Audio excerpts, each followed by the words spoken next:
წნევის მარეგულირებელი, შეცდომები.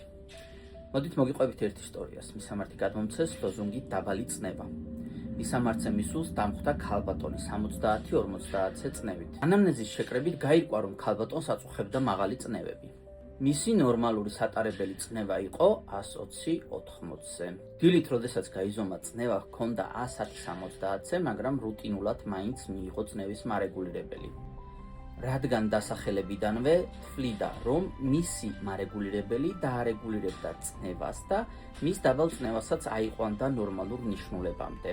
ქალბატონთან დამჭირდა ინტრავენური მიდგომა, ინფუზიები და შესაბამისი წამლების გაკეთება, რომ ეს დაბალი წნევა გამოგვესწორებინა. მომდევნო დღეებისთვის ურჩიე წნევის კონტროლი და დაბალი წნევის შემთხვევაში უბრალოდ წამლის მიღებისგან თავის შეკავება.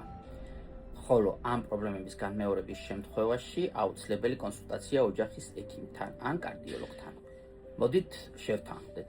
წნევის მარეგულირებელი არის წნევის დამწევი. 2, 3, 4, 5 და 7 წამლის კომბინაციაც კი, რომელიც ხანგრძლივად და ნელა სწევს ჩვენს წნევას დაბლა და არავითარ შემთხვევაში პირიქით მაღლა. გაუფრთხილდით საკუთარ და სხვის სიცოცხლესა და ჯანმრთელობას. მადლობა ყურადღებისთვის. თქვენთან იყო დავითი, თქვენი სიცოცხლისთვის მებრძოლი.